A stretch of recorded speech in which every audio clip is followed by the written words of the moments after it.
Hej, tutaj Norbert Kruch z facetmarzeń.pl. Dzisiaj porozmawiamy o tym, jak powinnaś zachować się na pierwszej randce z nowo poznanym facetem. Jeśli interesuje Cię ten temat, to zaczynajmy.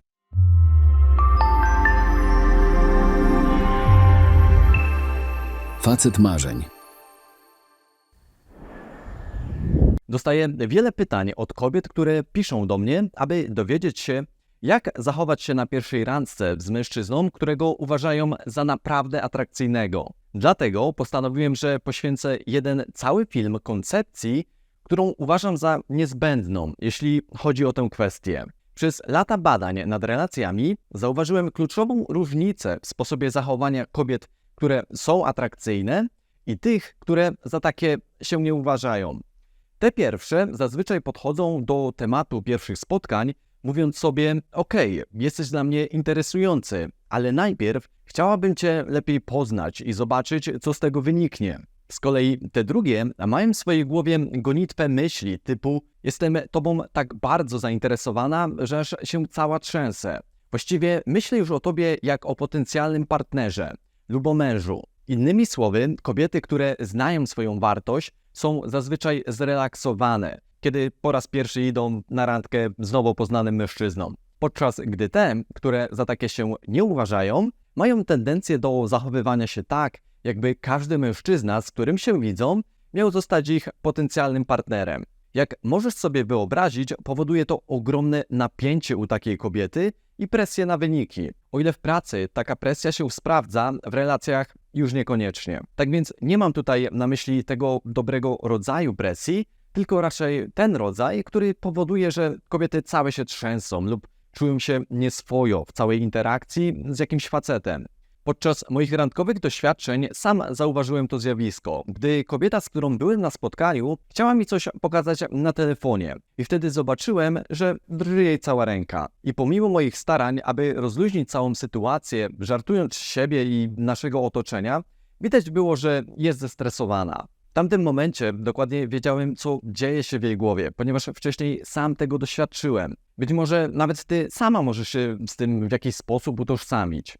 W każdym razie nie rób tego i nie twórz w swojej głowie wizji ślubu, dzieci i domu z każdym facetem, którego spotkasz na swojej drodze, bo takie nastawienie doprowadzi Cię po prostu do paranoi. Jeśli zaczniesz zachowywać się dziwnie i nerwowo podczas pierwszej rozmowy z facetem, prawdopodobnie wszystko zepsujesz, zanim cokolwiek zdąży się zacząć. Traktowanie mężczyzny, którego dopiero co poznałaś, jakby był miłością Twojego życia, jest czymś, czego nigdy nie powinnaś robić. Zamiast tego zastosuj zupełnie inne podejście.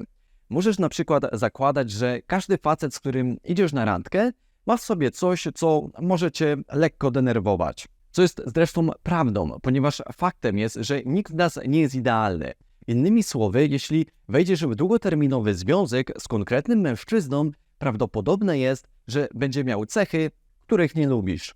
Może to być na przykład rzucanie swoich ubrań w kąt, zamiast je po prostu poskładać, albo śmianie się z żartów, które dla Ciebie nie są po prostu śmieszne. W praktyce możesz zastosować to podejście w następujący sposób. Na przykład idąc z tym facetem ulicą, kiedy on się o coś potknie, możesz spojrzeć na niego, pokręcić głową i powiedzieć: uważaj, bo mogę być ostatnią kobietą, z którą gdzieś wyszedłeś. Następnie, powiedzmy kilka minut później, on wylewa coś na stół w restauracji i ponownie kręcisz głową, mówiąc pod nosem: nie no, to nie ma szans przetrwać.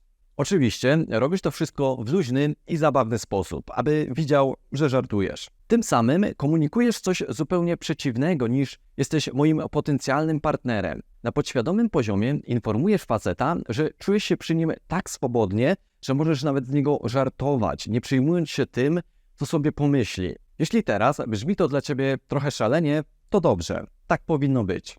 Zaufaj mi, jeśli spędzisz kilka chwil zachowując się zuchwale i zabawnie, jednocześnie dobrze się bawiąc, nie próbując mu zaimponować i ogólnie pokazując, że nie obchodzi Cię, jak potoczą się między Wami te sprawy, to jest o wiele bardziej prawdopodobne, że zajdziesz dalej. W przeciwieństwie do sytuacji, gdybyś zachowywała się tak, jakby od wyniku randki z nim miało zależeć Twoje życie. Tak więc oto jedna rzecz, którą robią niektóre kobiety, którym nie udaje się w relacjach z mężczyznami.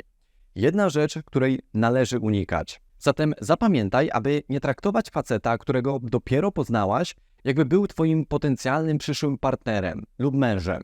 Zamiast tego zachowaj dystans, bądź spokojna i opanowana. Żartuj o tym, że on swoim zachowaniem psuje u ciebie swoje szanse. A gwarantuję ci, że odróżnisz się od 90% innych kobiet, które w życiu nie pomyślałyby o tym, aby tak postępować. Teraz, jeśli jesteś zainteresowana dalszym poszerzaniem swojej wiedzy na temat mężczyzn, to serdecznie zapraszam Cię na stronę facetmarzeń.pl, a konkretnie na podstronę z blogiem, gdzie dzielę się z kobietami z całego świata wieloma innymi rzeczami, których nie poruszam tutaj w filmach. Nie zapomnij również zostawić łapki w górę oraz kliknąć przycisku subskrybuj pod tym filmem, jak i zaznaczyć opcję dzwoneczka, aby być na bieżąco z moimi materiałami. To by było na tyle. Trzymaj się. Hej!